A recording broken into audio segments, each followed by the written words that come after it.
Paste ചെയ്യാൻ വേണ്ടിയിട്ട് കാത്തിരിക്കണതേ ഇത് ആദ്യമായിട്ടായിരിക്കും. വേറെ ഒന്നിനല്ല, എന്തിനാ അതിന് കൂടെ എടുക്കാൻ തന്നെ. പക്ഷെ ഇവിടെ ആത്മാവിനെ ആരോ ഒറ്റെടുക്കുന്നിടത്ത് എങ്ങനെ കഴിയാനാ. അങ്ങനെ ഒടുക്കും കാത്ത് കാത്ത് സംഭവം കാലിയായി. വേറെ പേസ്റ്റ് വാങ്ങി ഇതേ സ്പോട്ടിന് അതിൻ്റെ കൂടും പൊക്കി. ഒരു ചോദ്യവും ഇതൊക്കെ കൂടെ കൊണ്ടുപോയിട്ട് എന്തുണ്ടാക്കാനാ. അപ്പം എന്താ ഒരു ഉപകാരമുള്ള വസ്തു ഉണ്ടാക്കി അമ്മക്ക് കാണിച്ചെടുക്കാം. അവ എന്താണെന്ന് വെച്ചാൽ എന്താ ഒരു പെൻ ഹോൾഡർ അല്ലെങ്കിൽ ബ്രഷ് ഹോൾഡർ എന്നൊക്കെ പറയാം. അപ്പോൾ ദേ ഇതിൽ കാണുന്നത് പോലെ ആ പേസ്റ്റിൻ്റെ ബോക്സ് ഒന്ന് കട്ട് ചെയ്തെടുക്കുക. ശേഷം രണ്ടും കൂടി കൂട്ടി ഒട്ടിച്ചു കൊടുക്കുക, ഒന്ന് കവർ ചെയ്ത് കൊടുക്കുക. സ്റ്റിക്കർ പേപ്പറൊക്കെ ഉണ്ടെങ്കിൽ സംഭവം എളുപ്പമായി കഴിയും. നമുക്ക് ഇഷ്ടമുള്ള ഏതെങ്കിലുമൊക്കെ സ്റ്റിക്കർ ഒക്കെ വരച്ച് കൊടുക്കുക. ഇതിന്മേൽ ഇത് എവിടെ നിന്നാണ് കിട്ടുകയെന്ന് ചോദിച്ചാൽ പിൻട്രസ്റ്റ് പോയിട്ട് ക്യൂട്ട് സ്റ്റിക്കേഴ്സിനോ ഹവായ് സ്റ്റിക്കേഴ്സിനോ അങ്ങനെയൊക്കെ അടിച്ചു കൊടുത്താൽ ഇഷ്ടം പോലെ പിക്ചേഴ്സ് വരും. അപ്പോൾ നോക്കി വരക്കുക അല്ലെങ്കിൽ ട്രേസ് ചെയ്ത് കൊടുക്കുക. അങ്ങനെ നമ്മൾ ഉണ്ടാക്കിയെടുത്തിട്ടുള്ള സംഭവം റെഡി ആയിട്ടുണ്ട്.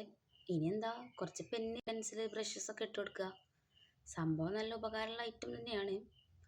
അപ്പോൾ 1K ആയി കഴിഞ്ഞാൽ ഗിവ് അവേ ഉണ്ട് പറഞ്ഞിട്ടുണ്ടായിരുന്നു, മറക്കരുതേ. ഇഷ്ടപ്പെട്ട് കഴിഞ്ഞാൽ ലൈക്ക് ചെയ്യുക, സബ്സ്ക്രൈബ് ചെയ്യുക.